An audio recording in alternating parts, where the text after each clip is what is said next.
નમસ્કાર. રુદ્ર education #series સુરતી ચેનલમાં આપ સર્વનું હાર્દિક સ્વાગત છે. ધોરણ 10 વિષય સંસ્કૃત, પ્રકરણ 1 સંવદધ્વમ સાથે મળીને બોલો ના પ્રથમ 3 મંત્રની ચર્ચા કર્યા બાદ હવે ચોથા શ્લોકની સમજૂતી મેળવીએ. શ્લોક છે: સર્વે ભવન્તુ સુખિનઃ, સર્વે સંતુ નિરામયાઃ, સર્વે ભદ્રાણિ પશ્યન્તુ મા કશ્ચિત દુઃખ ભાગ ભવેત. અન્વય તરફ જઈએ.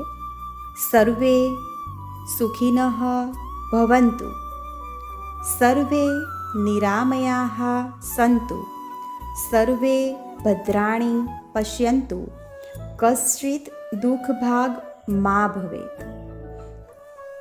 અહીં સૌથી પહેલો શબ્દ આપણે લઈશું સર્વે. સર્વે એટલે કે સર્વ લોકો, સર્વ પ્રાણીઓ, બધા લોકો. અહીં સર્વે એ સાર્વનામિક કર્તાનું ક્રિયાપદ છે. બીજો શબ્દ લઈશું સુખિનઃ. સુખિનઃ એટલે કે સુખી. ભવન્તુ. ભવન્તુ એટલે કે થાઓ. ભવન્તુ એ ભૂ ધાતુ આજ્ઞાર્થ અન્ય પુરુષ બહુવચનનું રૂપ છે. ફરી સર્વે, સર્વ લોકો, સર્વ પ્રાણીઓ. નિરામયાઃ. નિરામયાઃ એટલે કે નિરોગી અથવા તો રોગરહિત અથવા તો આમય વગરનો. અહીં નિરામયાનો વિરોધી શબ્દ પણ જોઈએ. નિરામયાઃનો વિરોધી શબ્દ છે સામયાઃ. સંતુ. સંતુ એટલે કે થાઓ અથવા તો હો. સર્વે બધા પ્રાણીઓ, બધા લોકો, સર્વ લોકો. ભદ્રાણી.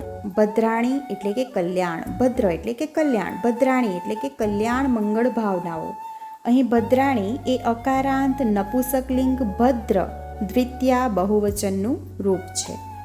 પશ્યન્તુ. પશ્યન્તુ એટલે કે જુઓ.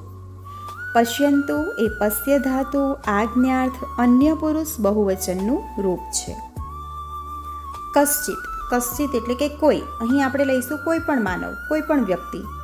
દુઃખ ભાગ. દુઃખ ભાગ એટલે કે દુઃખમાં ભાગીદાર અથવા તો દુઃખી અથવા તો દુઃખનો ભાગીદાર. મા. મા એટલે કે નહીં, ન. મા એ નિષેધવાચક અવ્યય છે.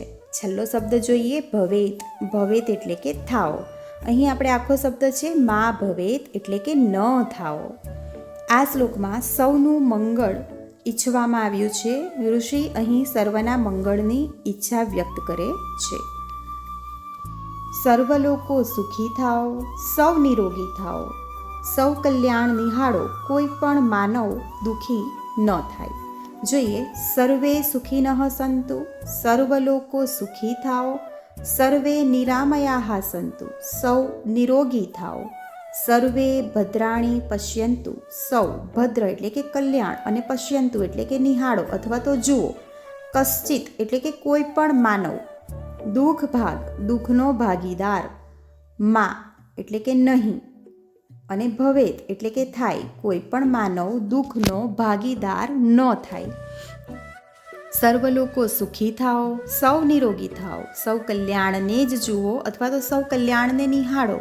કોઈ પણ માનવ દુઃખનો ભાગીદાર ન થાય. પ્રસ્તુત શ્લોકમાં એક પ્રાર્થના કરવામાં આવી છે જે સમગ્ર માનવ સમાજ માટે છે. ઋષિએ સર્વના કલ્યાણની ઈચ્છા વ્યક્ત કરી છે. કોઈ પણ માણસ દુઃખી ન થાય, તેના જીવનમાં કોઈ ખોટ ન રહે અને તે સુખપૂર્વક નિરામય, નિરોગી, આમય વગરનું જીવન જીવી શકે તથા પોતાના જીવનનું કલ્યાણ સાધી શકે તેવી પ્રાર્થના અહીં કરવામાં આવી છે. પહેલું સુખ તે જાતે નર્યા.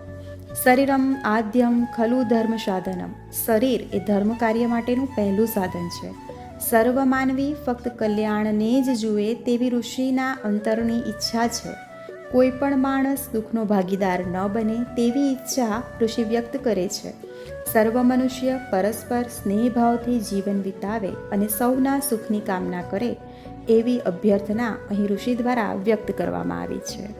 વિદ્યાર્થી મિત્રો, અહીં આ પ્રકરણમાંથી પ્રથમ શ્લોક અને ચોથો શ્લોક એ તમારે કંઠસ્થ કરવાના રહેશે. ફરી નવા શ્લોકો સાથે મળીશું. અસ્તુ.